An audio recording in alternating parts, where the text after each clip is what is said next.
국회의원 선거를 한 달여 앞두고 제주 지역 선거구도 경쟁 구도가 대부분 잡혔습니다. 국민의힘은 서귀포시 선거구 국회의원 후보에 고기철 전 제주경찰청장을 확정했고 민주당은 제주시 을과 서귀포시에 현역 의원을 단수 후보로 선정했습니다. 김하은 기자입니다. 국민의힘 서귀포시 선거구 경선에서 고기철 전 제주경찰청장이 이경용 전 도의원에게 승리했습니다. 이번 경선은 시민투표 80%와 당원투표 20%를 반영했는데 국민의힘도 더불어민주당과 마찬가지로 경선 승리 후보자 이름만 공개하고 후보별 득표율은 공개하지 않았습니다. 금일 경선 집계 결과를 발표하겠습니다. 제주 한 곳입니다. 서귀포시 고기철 이상입니다. 더불어민주당도 7차 공천 심사 결과를 발표하며 제주시 을의 김한규 현 국회의원을, 서귀포시의 위성곤 현 국회의원을 단수 공천했습니다. 평화의 섬 제주 지역을 발표하겠습니다.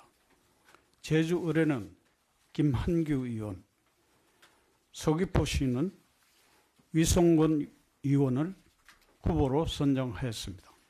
제주 MBC 등 도내 언론 4사가 이달 초 실시한 서귀포시 선거구 후보 간 가상 대결에서는 43%를 얻은 위성곤 후보가 34%를 얻은 고기철 후보를 오차범위 밖에서 근소한 차이로 앞섰습니다. 정당 지지도는 국민의힘이 39%, 더불어민주당이 36%로 오차범위 안으로 나타나 치열한 접전이 예상됩니다. 제주시 을 선거구 후보 선호도 조사에서는 더불어민주당 김한규 후보가 50%, 국민의힘 김승욱 후보가 16%로 3배 이상 차이를 보였습니다. 정당 지지도는 47%를 얻은 더불어민주당이 26%를 얻은 국민의힘을 20%포인트 이상 앞서는 것으로 나타났습니다. 이번 경선과 공천 심사 결과 발표로 대부분 지역의 후보들이 확정된 가운데 국민의힘은 김영진 전 제주도 관광협회장이 단독으로 공천을 신청한 제주시 갑 선거구의 공천은 아직 보류하고 있습니다. MBC 뉴스 김하은입니다. 전공의들의 집단 행동이 계속되고 보건 위기 단계가 심각으로 격상된 가운데 제주도 내 종합 공공병원장이 모여 긴급 대책회의를 열었습니다. 제주도는 오늘 오영훈 제주도지사 주재로 도내 8개 종합병원과 공공병원의 병원장을 불러 응급환자 이송과 전원을 위한 병원 간 역할 분담을 논의했습니다. 병원장들은 전공의 부재로 전문의 등 대체 의료진의 업무 부담이 커지고 있다며 경제적 비용을 지원해달라고 제주도에 요청했습니다. 한편 제주에서는 아직까지 진료 차질로 피해를 입은 사례는 없는 것으로 파악됐습니다. 세월호 참사 10주기를 맞아 유족들이 당시 목적지였던 제주를 시작으로 전국 행진에 나섭니다.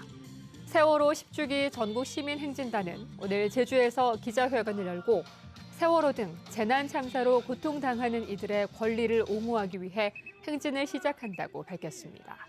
시민 행진단은 제주시청 앞에서 학생들의 목적지였던 제주항까지 4.16km를 행진한 후 팽목항으로 출발했으며 다음 달 16일까지 행진을 이어갑니다. 일주일째 내리던 비가 그친 가운데 밤부터 해안에는 비, 산지에는 눈이 다시 내리겠습니다.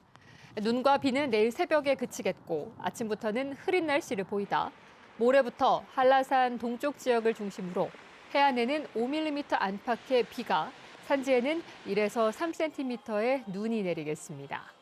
기상청은 이번 주 대체로 흐린 날씨가 이어지다 29일부터 다시 비가 내리고 주말인 2일부터는 기온이 큰 폭으로 떨어져 춥겠다고 예보했습니다.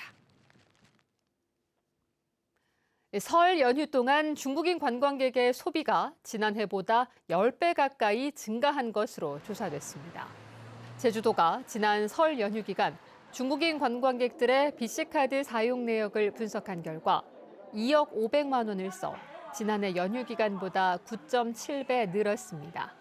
관광객 한 명당 하루 평균 17만 원을 사용해 내국인 관광객보다 2배 많았고 업종별로는 면세점이 44.8%를 차지했고 한식 음식점이 14.6%, 대형 마트가 11.3% 순이었습니다.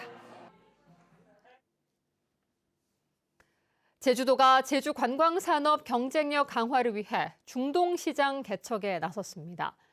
제주도에 따르면 오영훈 제주도지사는 지난 22일 아랍에미리트에서 에어아라비아 항공 부사장을 만나 제주와 샤르자 간 항공기 직항 노선 개설을 제안했습니다. 또 두바이 경제관광청장을 만나 전세기 취향 등에 대한 제주도의 지원 제도 운영을 설명하고 양 지역 간 관광 교류 확대를 제안했습니다. 이쌈 카짐 청장은 정부 간 협력을 통해 정기 노선이 운항될 수 있도록 논의해 나가겠다고 답했습니다.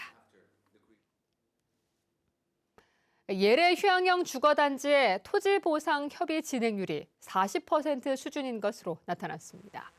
제주국제자유도시개발센터는 지난해 10월 예래 휴양형 주거단지 현장 보상 사무실 협판식을 갖고 토지 보상을 시작해 최근까지 보상 액수 740억 원의 42%에 대해 보상 협의를 완료했다고 밝혔습니다. 또 올해 상반기까지 50%, 연말까지 후속 사업이 가능할 수 있는 토지 규모인 70%의 보상 협의를 완료할 계획입니다. 뉴스데스크 제주였습니다. 고맙습니다.